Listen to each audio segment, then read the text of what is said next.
ഏഴാം അധ്യായം. അല്ലയോ ദൈവമേ, എന്റെ വാക്കുകൾ സദയം കേൾക്കണമേ.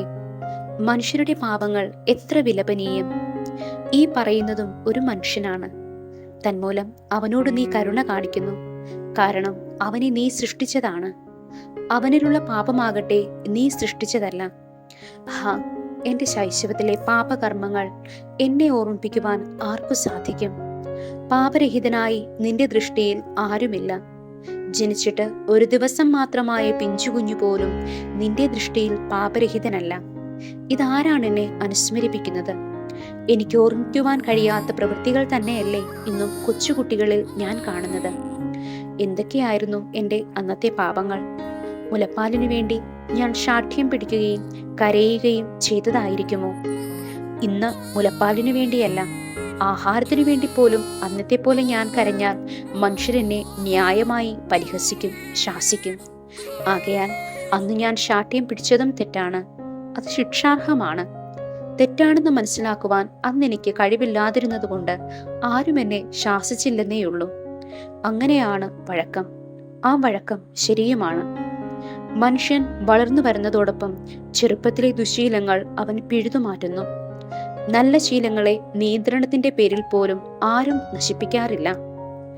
ശിശുവാണെങ്കിലും ഉപദ്രവകരമായ കാര്യത്തിനു വേണ്ടി ശാഠ്യം പിടിക്കുന്നത് കൊള്ളാമോ? പാകത വന്ന ഗുരുജനങ്ങളും മാതാപിതാക്കന്മാരും അത് സാധിച്ചു കൊടുക്കാത്തതിന് കുട്ടികൾ അവരോട് കഠിനമായി എതിർപ്പ് കാണിക്കുന്നതും കുട്ടികളാണെന്ന കാരണത്താൽ തെറ്റല്ലെന്ന് വരുമോ? മുതിർന്നവരും അറിവുള്ളവരും തന്റെ ഇഷ്ടമനുസരിച്ച് പ്രവർത്തിക്കുന്നില്ലെന്ന് കണ്ടാൽ ഒരു കുട്ടി അതിന് അവരോട് പ്രതിഷേധം പ്രകടിപ്പിക്കുന്നത് ശരിയാണോ? ഒരാൾ ആഗ്രഹിക്കുന്ന കാര്യം അയാൾക്കു തന്നെ ദോഷകരമാണെങ്കിൽ അത് സാധിച്ചു കൊടുക്കുന്നവർ അയാളുടെ ആഗ്രഹം സാധിച്ചു കൊടുക്കുകയാണ് ചെയ്യുന്നതെന്ന് പറയാമോ? തങ്ങളുടെ ആഗ്രഹം സാധിച്ചു കൊടുക്കാത്തവരെ കുട്ടികൾ തല്ലുകയും മാന്തുകയും ചെയ്യാറുണ്ട്.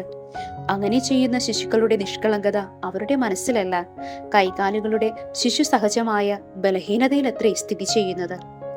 അസൂയാലുവായ ഒരു പൈതലിന്റെ പെരുമാറ്റം ഒരിക്കൽ ഞാൻ കാണുകയുണ്ടായി. സംസാരിക്കുവാൻ കഴിവില്ലാത്ത മറ്റൊരു പാവപ്പെട്ട കുഞ്ഞ് മുലപ്പാൽ കുടിക്കുന്നത് കണ്ടപ്പോൾ ആ പൈതലിന്റെ കണ്ണുകൾ കോപം കൊണ്ട് ചുവന്നു. അഥവാ ഇതൊക്കെ ആർക്കാണ് അറിഞ്ഞുകൂടാത്തത്?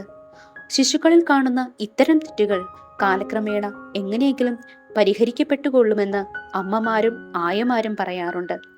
പക്ഷേ എങ്ങനെയാണ് പരിഹരിക്കപ്പെടുന്നതെന്ന് എനിക്കറിഞ്ഞുകൂടാ. അമ്മയ്ക്ക് മുലപ്പാൽ ധാരാളം ഉണ്ടായിരുന്നിട്ടും മറ്റൊന്നും കഴിക്കുവാൻ വയ്യാത്ത ഒരു സഹോദരൻ കൂടി അത് കുടിക്കുന്നത് കണ്ടപ്പോൾ ആ പൈതലിന് തോന്നിയത് അമർഷമാണ്. അത് നിഷ്കളങ്കതയാണെന്ന് പറയാമോ? മനുഷ്യർ ഇതൊക്കെ ക്ഷമിക്കുന്നത് ഇതൊന്നും കുറ്റമല്ലാത്തതുകൊണ്ടോ നിസാരമായതുകൊണ്ടോ അല്ല.